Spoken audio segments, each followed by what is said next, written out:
Adam Shar. Share did it again, man. March 19th, it's Tuesday. We got a 6-gamer for you.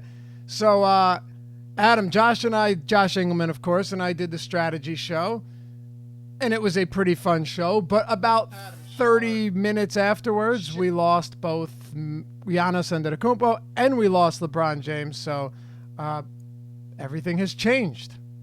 Yeah, pretty straightforward slate as far as where like the obvious plays are. I think it's a slate where I think in tournaments you're going to want to, play the popular guys, but then just make sure that across your lineups you're taking a shot or two here and there on lower owned guys to be different.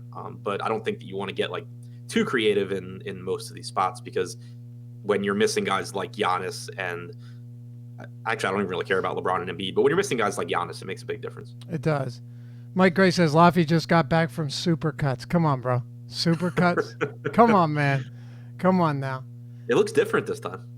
Well, you know what it is? I don't think it's any different. Maybe shorter. And it's also not a Thursday. So what happened? I got my haircut last Thursday. Oh, okay.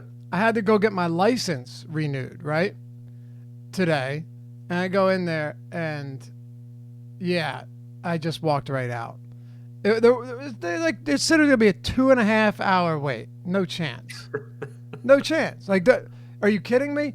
I'm going to go in there sometime in the early morning, like just to get a license. It's so stupid, man.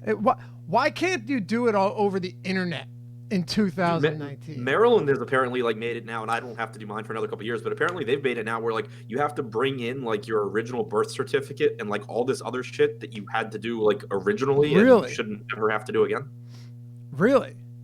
Wow. Yeah, I don't know. They've made it like a huge they've made it like as much pain in the ass as possible.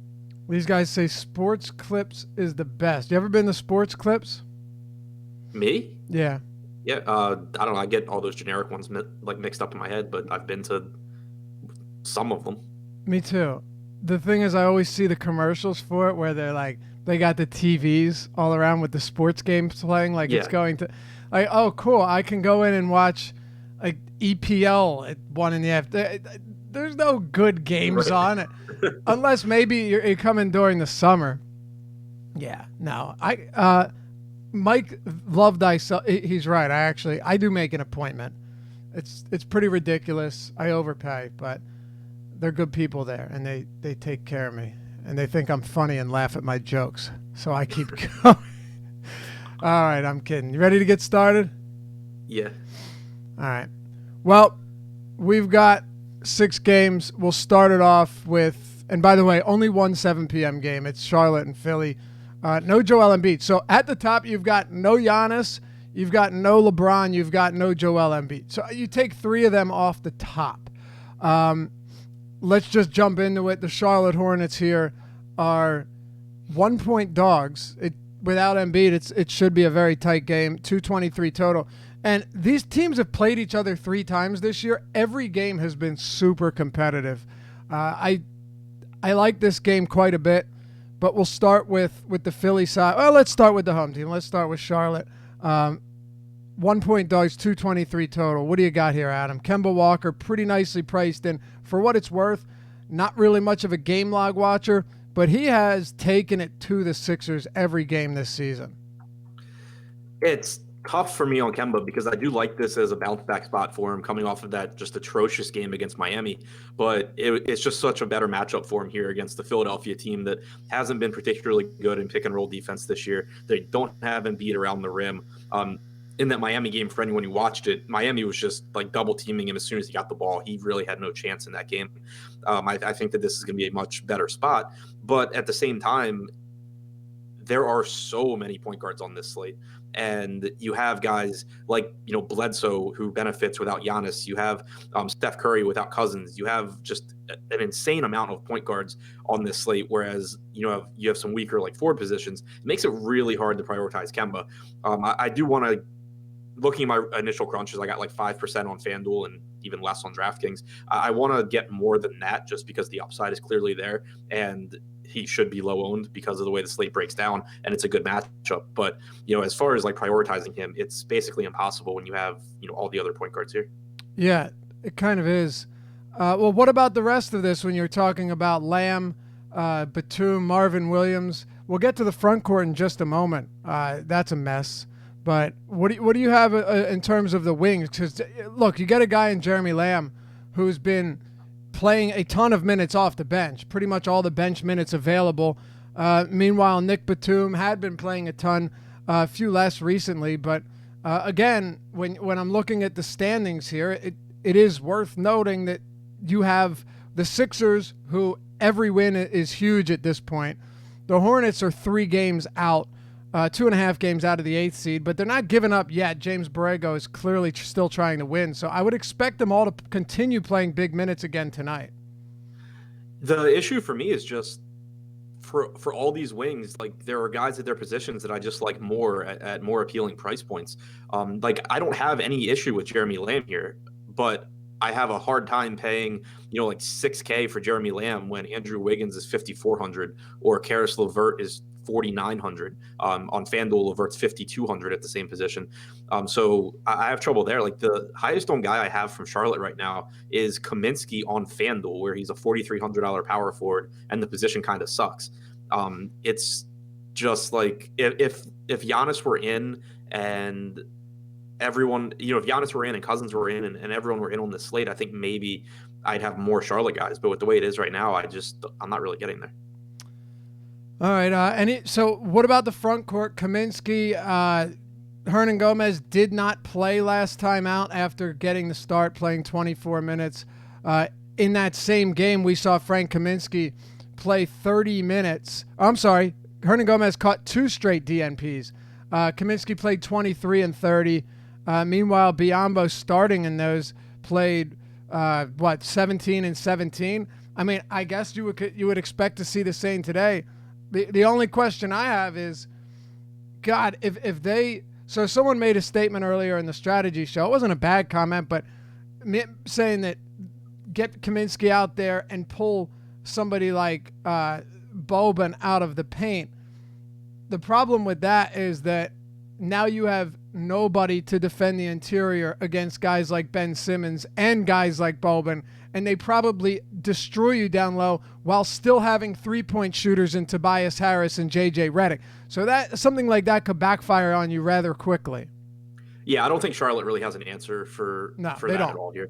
I'm nervous about Kaminsky's minutes. I have him at 23.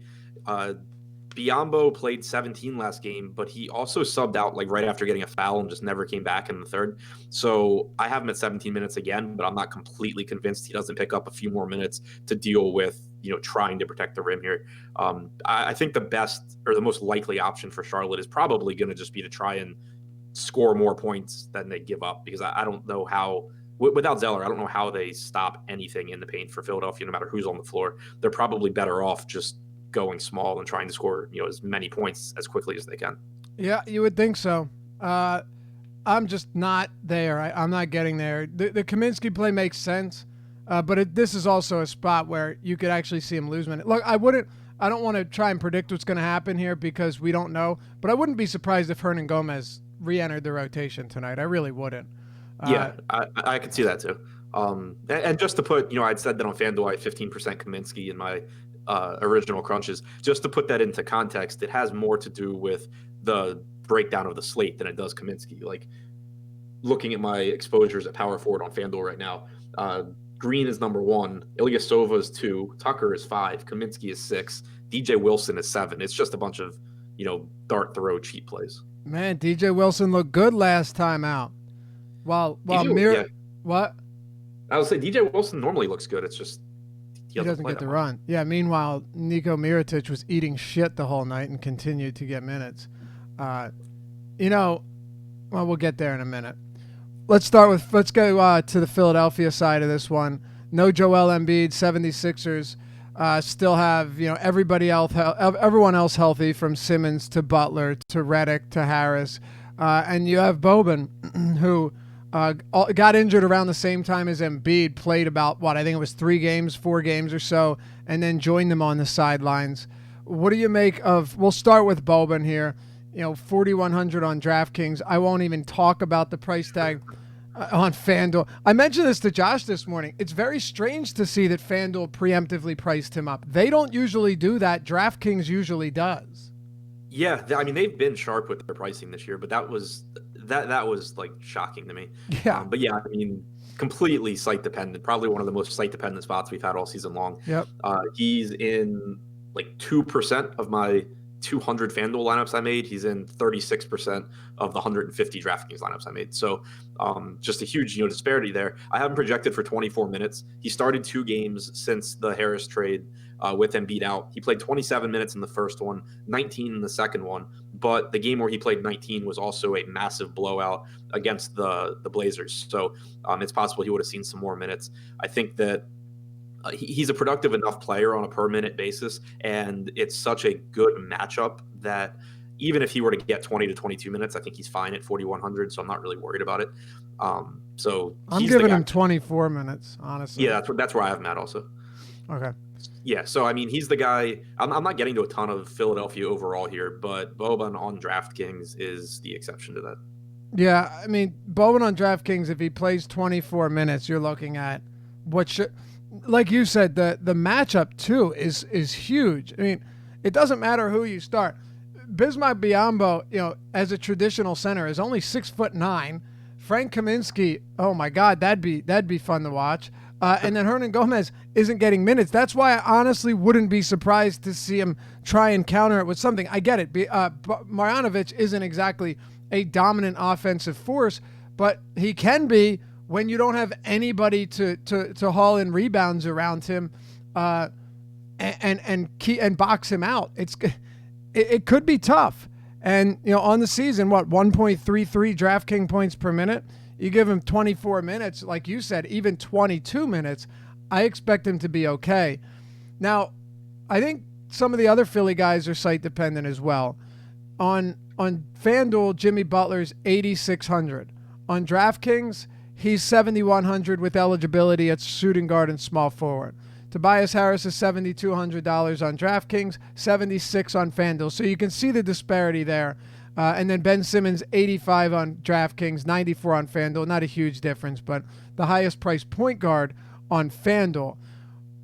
I know you said you're not getting them much, but let's talk about them for a moment, because Ben Simmons, when Joel Embiid was out, had been playing really well, and had seen his usage creep up close to 30% over that stretch after the All-Star break.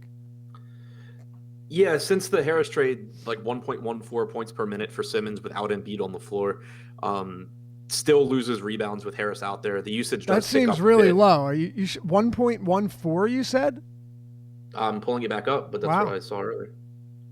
All right, I ain't calling you a liar. Just I'm surprised by that. I'm going from memory, but I had thought that he had actually, he did have a few pretty rough games, but I know he had like 5 straight 50+ games as well, or something close to that. 1.14 since the Tobias Harris trade without Embiid on the floor. 361 minutes, 24% usage, 31.7% assists, 13.6% rebounding percentage. All right. Yeah.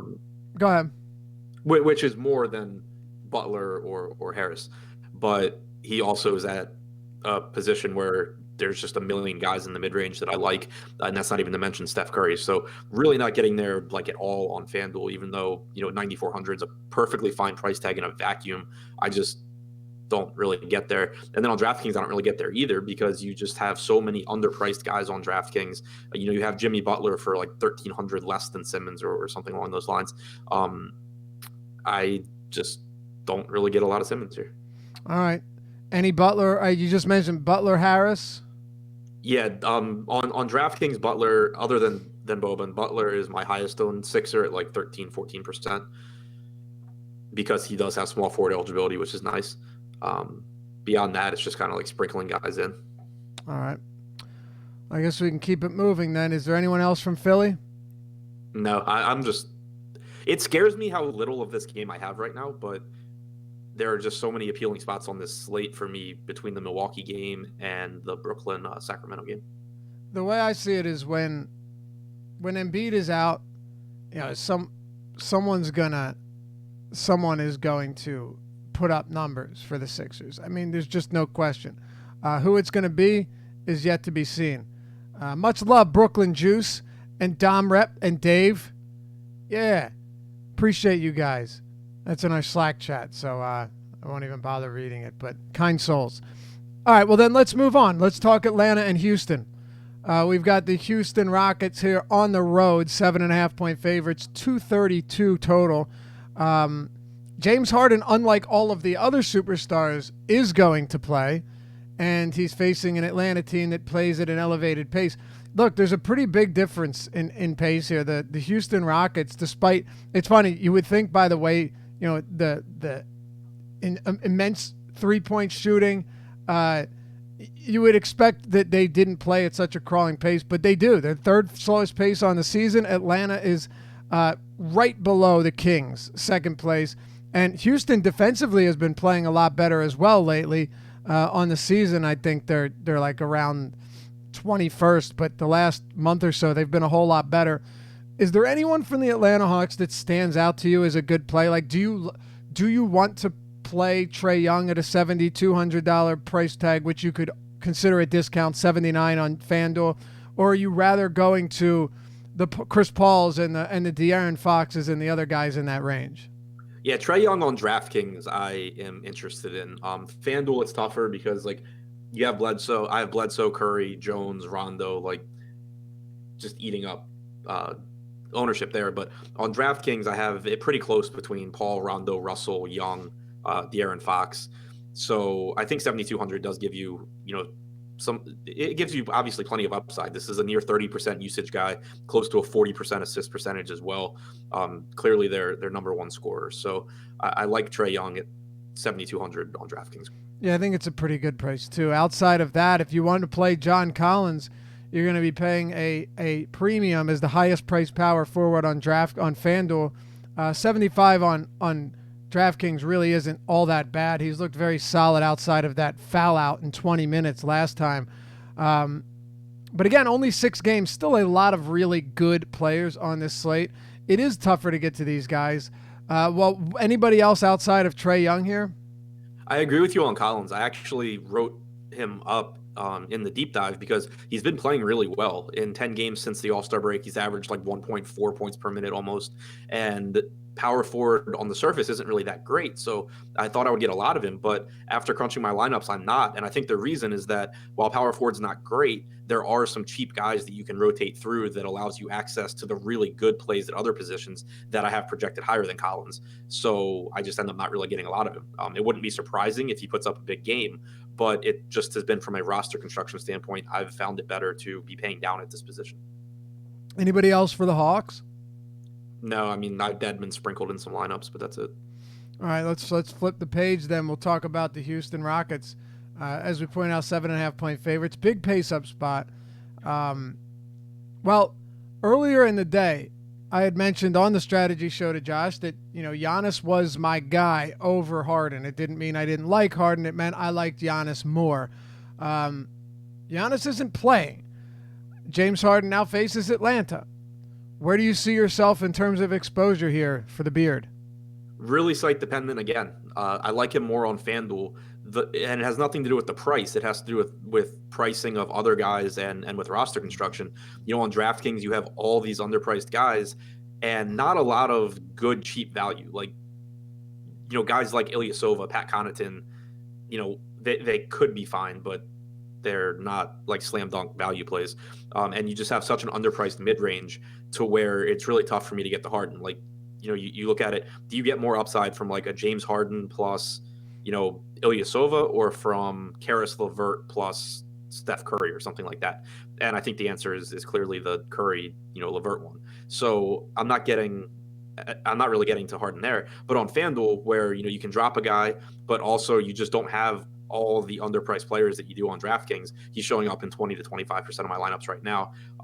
Whereas I'm getting a lot more Chris Paul on DraftKings at his $7,100 tag compared to 84 on FanDuel. How willing are you to play Paul and Harden together?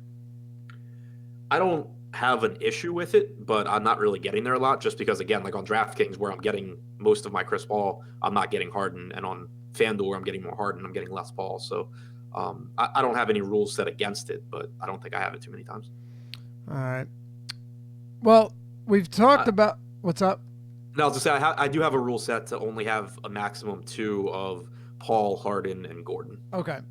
Yeah, I would just eliminate Gordon altogether. I can't stand that dude. No, I mean, do what you want. We know that he's playing today. He's sitting tomorrow. So you shouldn't see any restrictions there.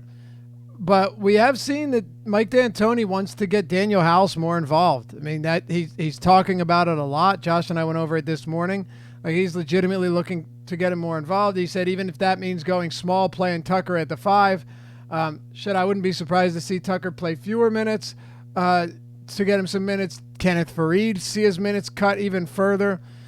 Daniel House is really cheap, but I still have a tough time finding those minutes. Like, yeah, if I needed to, I could find 20 minutes, but I'm not, unless this game gets out of control or unless somebody's ruled out, how am I going to find 28, 30 minutes for him? Right. I have him at 23, 24 minutes here, and I just don't really see where I can take those minutes from. Like, I already have Austin Rivers at 20. I have Gerald Green at 13. I guess I could take a few more off of Rivers or something, but yeah, I don't really see it. All right. Anybody else for Houston? Clint Capella against this front court. I think we've covered everyone outside of Capella. Yeah, I mean, it's not a bad spot for Capella, obviously, in a pace-up spot. Atlanta has been relatively decent rebounding, at least compared to how bad they are at other things. But, again, we have Karl Anthony Towns, who we'll talk about, one of my favorite plays on the slate. You have Miles Turner in a really good spot. You have Boban in a really good spot. So, on DraftKings. So, not getting to a ton of Capella. All right. Well, we can move on then, talk Milwaukee and the Lakers. What I was going to mention earlier, let me read the line off first. The Bucks are still double-digit favorites, 11 points favorites at home, 229 total. I mean, look, Giannis is out and then LeBron's out. Let me ask you this. Who matters if you took LeBron and played an 82-game season with him, didn't miss a game, and then play an 82-game season without him, right? And then take Giannis, play 82 games with him, 82 games without him, like simulation, right?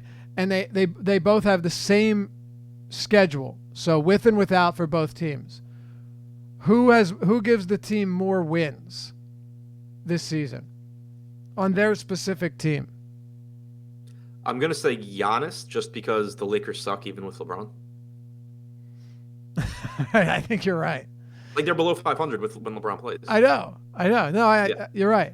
You're right. It's pretty clear. They almost beat the Sixers the other day, and it was strictly Giannis. Like, everyone else was terrible. Which brings me to my point that Nikola Mirotic has been a colossal disappointment since he's come to Milwaukee, right? I mean, you and I were actually pretty excited, thought it was a great signing. Not to say it isn't. Not to say that he can't still catch fire and be a huge and have a big impact in the postseason. Of course he can. But thus far he has not been, Adam. Well, even with Giannis expected to play, Mirotic was looking at having monster ownership. Now that goes through the roof. We have him projected at 65% on FanDuel, at 41% on DraftKings, easily the highest on FanDuel, tied for the highest on DraftKings. Let's see. We just updated 17 minutes ago. Is it still the same? Mirotic 58 on FanDuel, and now the highest on DraftKings at 43. So, shitty playing be damned. It's Mirotic night. Kind of. So I'm talking about the public. This is. Oh, yeah. And I'm not going to say that I'm not going to tell you when he's not a good play. The arguments that I would make against his current ownership right now, and the reason that I'm getting plenty of him, but not getting that much of him, is that, for one, Milwaukee still has a ton of bodies. And we've seen over and over again this season, when guys are out, they don't tend to give their main guys more minutes. They don't need to. They're still that good. There's no reason for them to, run these guys into the ground in this game against the Lakers. They're more likely to just spread minutes out amongst all their secondary guys. You have Tim Frazier available now, who, while that's not a direct impact on Mirotic, it is another guy that plays and that can just, soak up some minutes. So I have Mirotic at 27 minutes here. I think that's a very reasonable projection. He's averaged 1.06 points per minute without Giannis on the floor. It's obviously a really good matchup. All that being said, you're talking about a guy playing 27 minutes at, around 5K and massive ownership. There's still ways that you can, pivot away from that on a slate where there are so many chalk plays that I really like. I don't mind being, under that really high ownership on Mirotic and just hoping that I can beat him with someone else in the price range. I can't help but think every time I watch DJ Wilson play that he belongs on like America's Best Dance Crew or something. He just doesn't look natural out there. But hey, kid's been decent when given the opportunity. In all seriousness, I think you're right here, just in terms of. Okay, so let's do this then. It's probably relevant, right? Let's go over the minutes that we have for the Bucks, because right now, let's just say Mirotic gives you like 25 fantasy points. Fading Mirotic could look really, really solid, and I was already like with Giannis. Before the Giannis news, I was super underweight on him. It's a discussion Josh and I had earlier today. Then Giannis goes out and you reassess everything. But it's not only that he hasn't played well. It has a lot to do with what you said as well. Budenholzer doesn't need to feed him 35 minutes, like at all. So where do you have him in terms of minutes? I have him at 27. So do I, 27 minutes. Yeah, he played 24 last game when he started for Brogdon. He played, I think, like 20. I'm pulling it up now. I think he played 28 in that game earlier this month when he started against Utah. He played 27. Yeah. Shot a crisp 1 for 7. Right. So, I think 27 is pretty reasonable. If you wanted to go to like 28, that's fine too. But the point being, if Mirotic goes out there and plays like 36 minutes, then okay, fine, I lose in my lineups that don't have him. But there's just no reason to think that that's the case, because there's no reason for it to be. I'm with you. How many do you have Wilson for? 20. Okay, I have him at 21, and then I have Ilyasova at 24. I have Ilyasova at 22. I have Wilson at 20. Nico at 27. Where do you have Lopez at? 30. So do I. So there you have it. I mean, we could certainly be wrong here. Like we could be wrong, and Mirotic, goes out and gets a lot of minutes. But okay. So what do you have his projection at? I'll keep it simple. On FanDuel, I have him at 27. On DraftKings, it's in the same ballpark. I have him projected for like 1.15 points per minute. Without Giannis this season, he's at 1.05 or 1.06. So the other reason why I'm pretty comfortable coming in underweight at his current projected ownership is I'm projecting him for a really good per minute production. I'm projecting him not for like the maximum minutes he could play, but I think a pretty solid median projection. And I'm getting him, at like 40% on FanDuel and 20 to 25 on DraftKings. So I don't feel the need to like over project him even more just to catch up to the field. I hear you. And the most he's played with the Bucks is 29 minutes. And in a blowout win over Miami, well, they won by 15 points, but they were up big with 2 minutes left. Mirotic and Pat Connaughton actually subbed in for another minute and a half, which got him up around 29. So 27 seems like where Budenholzer feels the most comfortable with him. We'll see. If you were to prioritize your Milwaukee players today, since we haven't really gotten to the other ones yet, and they are also going to be chalky, let's get into it. And I will point out, not that this has any influence on it, but Middleton with Giannis out this season has been a lot more disappointing than last season. Now, that doesn't really mean much because we've seen it with Giannis off the floor. Middleton is still an excellent per minute producer. But, on a ownership basis, you have Middleton, Bledsoe, and Mirotic as all in the top 4 projected ownership on DraftKings. Yeah, and I just can't really find a way to get away from that. Like, I would much rather get away from Mirotic than those guys. If it comes back to bite me, then so be it. But, Bledsoe without, Giannis on the floor this season has a almost 29% usage rate and almost a 40% assist percentage. That basically is Trae Young rates, but facing the Lakers for a cheaper price tag. So it's really tough for me to get away from that. Middleton has a 33.8% usage rate without Bledsoe on the floor, like a 23% assist percentage. Averages a little bit less production than Bledsoe does, but still more production than his price tag indicates. It's obviously a good matchup against the Lakers. I don't think, and again, I don't think these guys get more minutes because Brogdon and Giannis are out. I just think they do a hell of a lot more while they're out there. Right. Yep. I agree with that. Yeah, you don't. I wouldn't expect Bledsoe to play 35 minutes. I know he played a lot against Miami, but from what we've seen, I feel more comfortable putting him around 31. And then Ersan Ilyasova's minimum salary on FanDuel. Where are you at on him? Yeah, just sucking it up and putting him in because I can drop him when he sucks. I have him at 22 minutes. I have him at like 20 fantasy points. He's cheap enough where that gets him in the lineup. Yep, pretty much. And he is the dead man, so yep. You could do worse than that. Last one here. What are your thoughts on Barolo? This was a conversation this morning, again, before Giannis was out. I know he's only center eligible, but at the time I had some interest in him because with Barolo, I'm confident that he's going to play 30 to 33 minutes, not hopefully get to 27 minutes on a per minute basis. Lately has been, very solid, right around a fantasy point per minute, and is facing a terrible, terrible Lakers front court. What do you make of somebody like Barolo here? Is it too deep to get to him? Yeah, I mean, right now he's just coming in around like 5% on both sites for me. That's mostly because of how much Karl Anthony Towns I'm getting. I'm getting a pretty healthy amount of Miles Turner against the Clippers, and then on DraftKings, obviously, I'm getting Boban.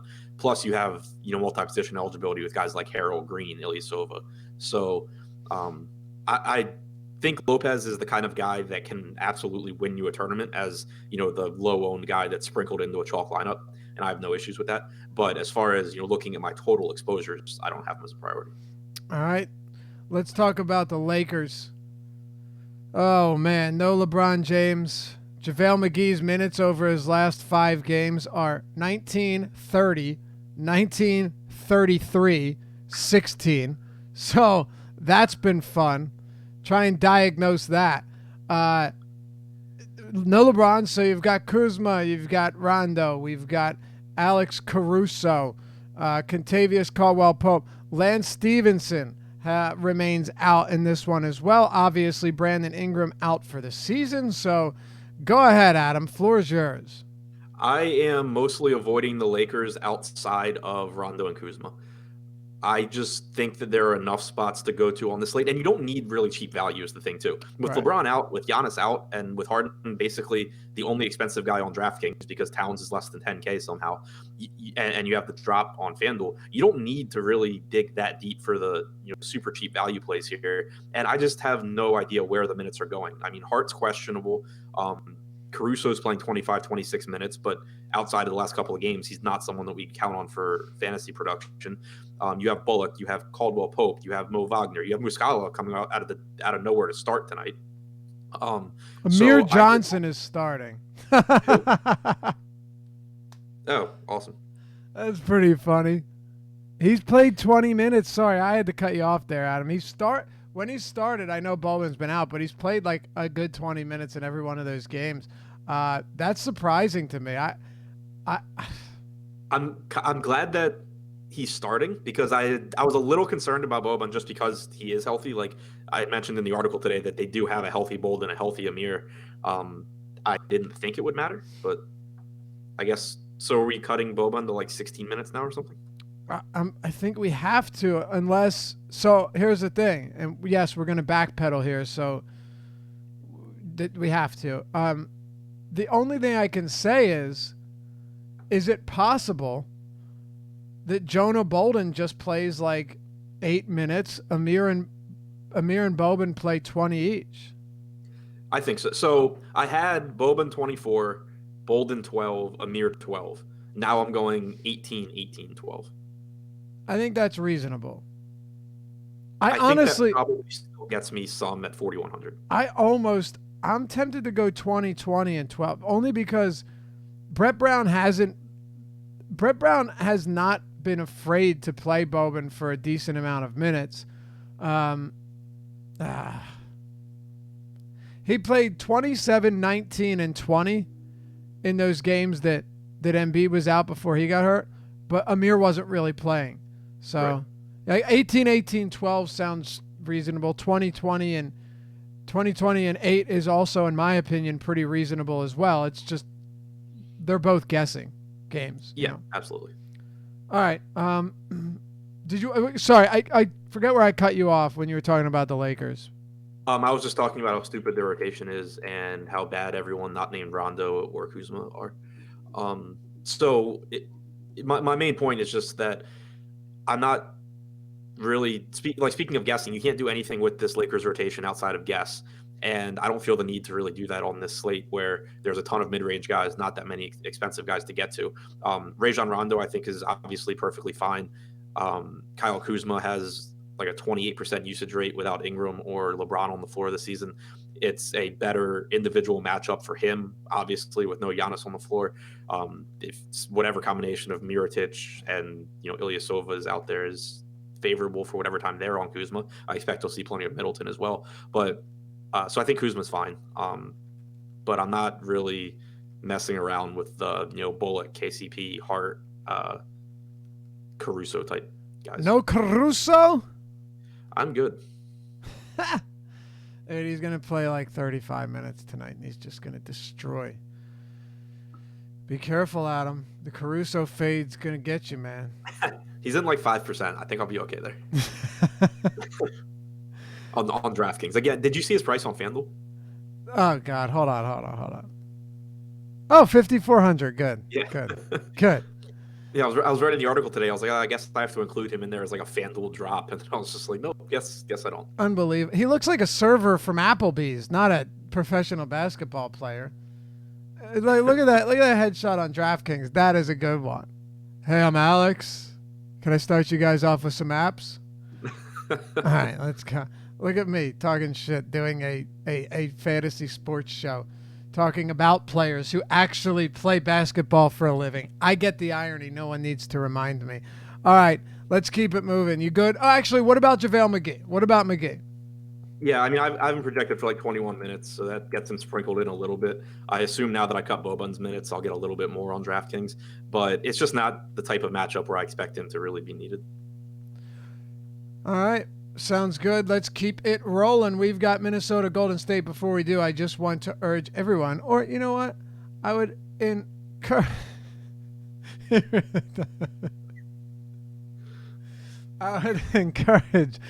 everybody. Stop, man, stop. To head over to the Awesemo_com handle on Twitter and check out the Spring Break giveaway.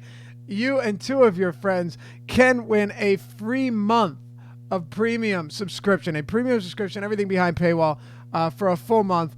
Behind paywall, I said that already. To Awesemo.com. All you got to do is check out the pin tweet at Awesemo_com. And to win this free month for you and two of your friends, retweet it, tag two of your friends in the retweet, and answer the question. If you could attend any sporting event, past or present, which would it be? Tell us which you'd want it to be. Retweet, tag two of your friends, and you will be entered to win. It's our Spring Break giveaway because we love our viewers. We love our listeners.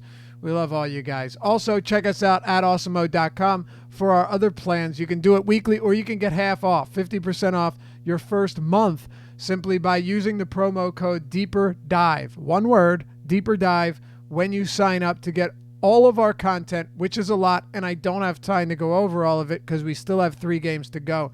But if you just peruse the site before you do, you'll see that we've got everything you need to be a successful, well, you know what, to learn to be a successful and help you be a successful DFS player. Deeper Dive, promo code, all one word. We'll see you over there. Minnesota Golden State, Adam. Golden State Warriors are 6.5-point road favorites, 229.5 total. What do you got? Got some Karl Anthony Towns. Yeah, how could you not? That's an outrageous price tag. Yeah, he's my highest owned guy on DraftKings. He's in like 85% of the initial lineups I made. His history against Golden State sucks. I'm sure people will point that out. I really couldn't care less. The actual bigger takeaway for me is that he plays big minutes just like he does against everyone else. It's not like and we wouldn't expect him to lose minutes in this matchup, but he doesn't. We have Teague and Rose already ruled out. Since the Jimmy Butler trade, Towns has a 32.5% usage rate, 21% rebounding percentage, 26% assist percentage without either of those two on the floor.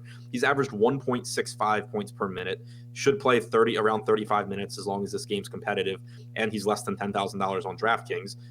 He's more reasonably priced on FanDuel, but still my highest owned center there in about 40 or 45% of my lineups. So, make or break my night with Karl Anthony Towns here. But beyond him, you also get some underpriced guys with Andrew Wiggins at 5,400 on DraftKings, like 58, I think, on FanDuel. He's been stellar lately. Yeah, I mean, he sucks, but still has, 64 on FanDuel, but has like a 29% usage rate without Rose or Teague on the floor. I'll still take my chances there. Tyus Jones' price tag on FanDuel in particular is really appealing. It's one of the few spots where we actually get a better price on FanDuel, where he's less than 5K on FanDuel. He's 52 on DraftKings. His minutes have been down, but a lot of that's had to do with Minnesota getting blown out for a couple games in a row. I think he plays 32 if the game's competitive, and he's not the best point per minute guy, but he does open some stuff up. The only thing that sucks is that he's a point guard and it's a really deep position. So all three of those guys I think are, Towns is phenomenal. Wiggins has some upside at his price, and Jones is a viable value option. All right. Okay. What is Derek saying in chat? I see it, Derek. I don't know what you're crying at, though. I mean, I think. Oh man, what a fun show we do here, huh? Anyway, with Towns, actually, a conversation. I am revisiting our earlier show today because some of it's actually still relevant. Do you have any concerns about? I really don't. Especially because we've seen a bunch of blowouts. Do you have any concerns about Saunders keeping their minutes a bit limited to close out the season? Not really. I mean, in competitive games lately, at least, we're still seeing big minutes from these guys. Towns has stuff to play for. I think Towns would lose his shit if Saunders just limited him. So I'm not too concerned about it. All right. Fair enough. Neither am I. As far as Wiggins goes, it's a bit different because if Towns plays 32 minutes instead of 35, he can still put up monster numbers. Wiggins needs every second of court time he can possibly get. So let's hope he continues to get viable run. He is cheap, though. It is Golden State, and it is a pace-up spot. Well, it's just a fast-paced game overall. So you have that working for you. And you know what? If you mentioned it, please forgive me. I was reading our chat, which was blowing up. Not having Teague on the floor is a big deal, man. And having Rose out as well. You've seen Karl Anthony Towns produce just absolutely monstrous numbers with those guys. Well, yeah, mostly with Teague off the floor.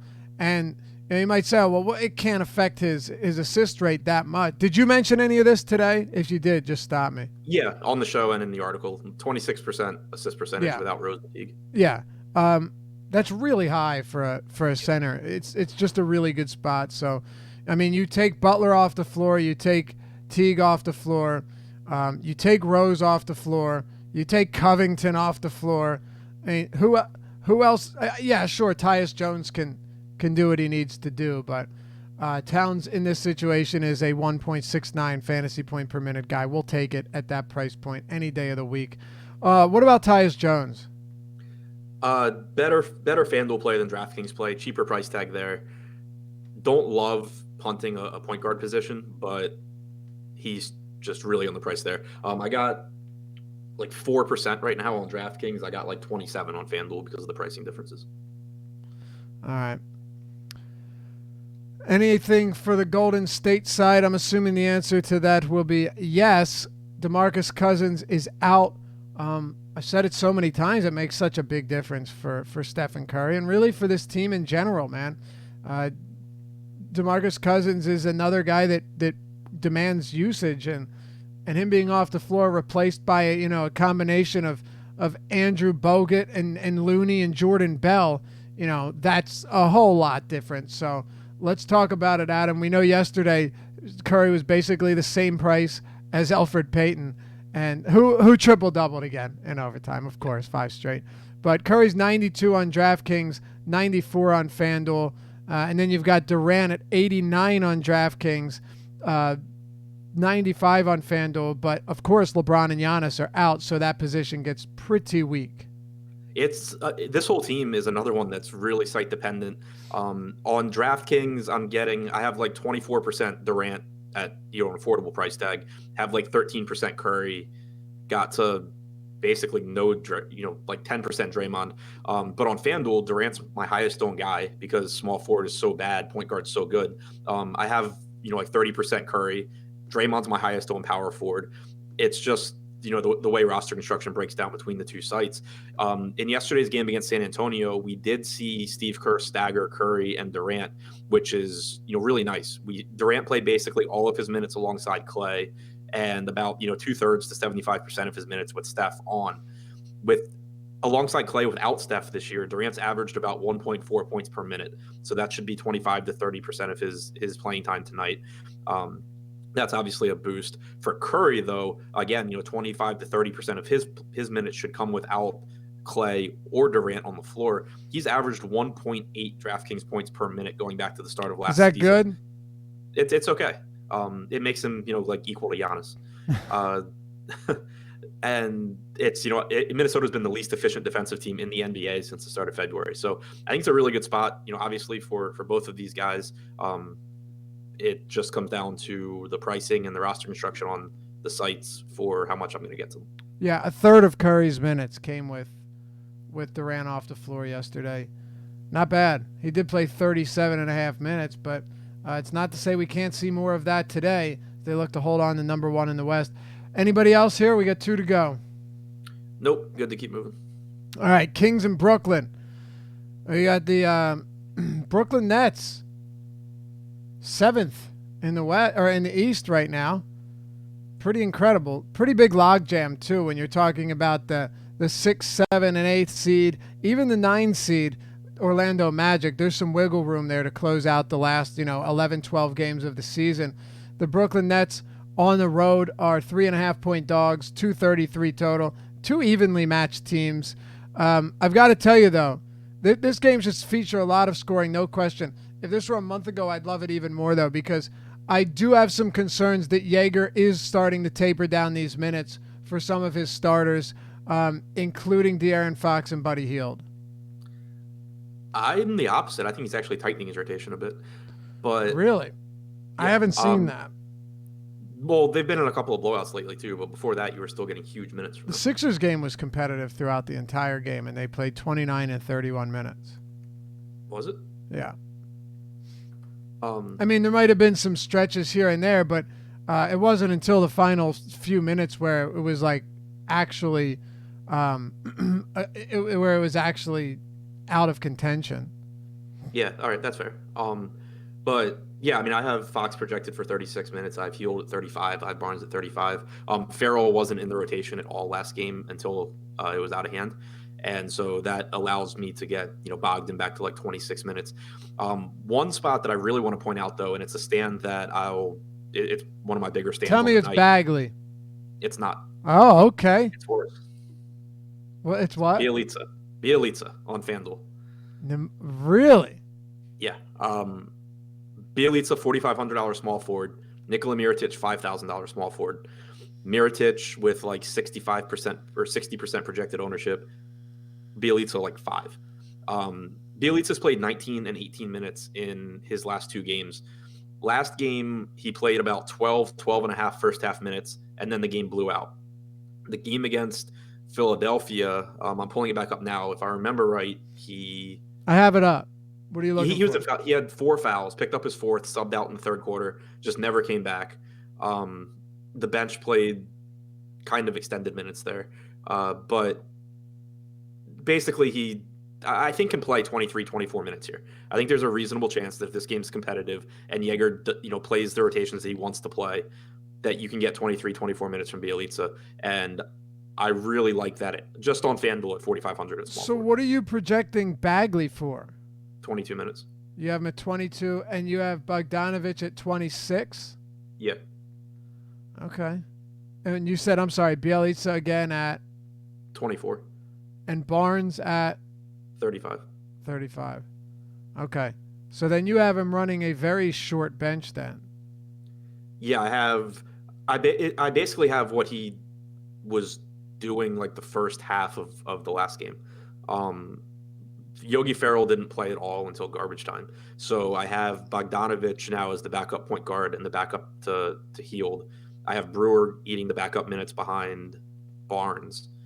And then I essentially have Bielitsa and Bagley splitting the 4. Okay. Well, I can tell you this much. If you're right about Jaeger having no real limitations in pulling the back the minutes, then I would have a lot more interest. I do have some concerns about it, but just in terms of the matchup, I do like it a lot. This should be a fast-paced game, high-scoring, competitive, all of that good stuff. I'll tell you what, you took a stand on Bielitsa. That's certainly aggressive. I have interest in Bagley here, and the reason for that is pretty simple. Number one, right now we have him projected to I'll come back to that in a second.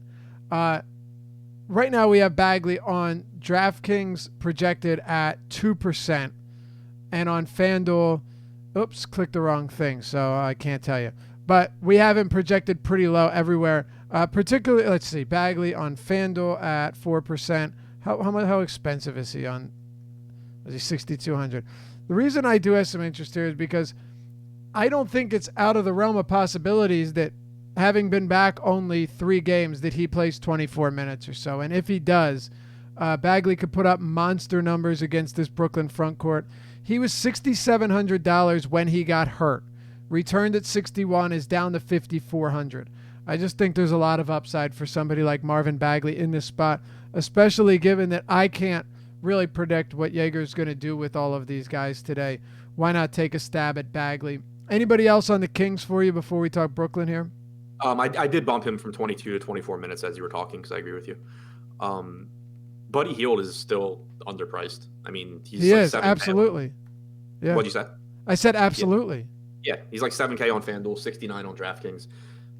If you look at the last 2 games, Fox was on pace for 30 minutes again last game. So I'll give you that's a little concerning. Hield was on pace for his 35 again.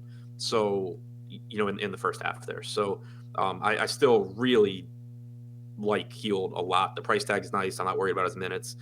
Still, a 28% usage rate game in and game out. Very fast-paced game. Both of these teams in the top 10 in defensive rating since the start of February, which is surprising, but not too concerned about that with how many possessions there should be. Yeah, and just another thing quickly, because the last game, I don't think we'll have a ton to talk about. On one side we will, but the other likely not. If you look at the last game against the Bulls, that game was a wash. I mean, they crushed them. It wasn't close, for a good 20 minutes to close out the second half. Bagley, I don't see any reason why he wouldn't have seen some more minutes. I get it.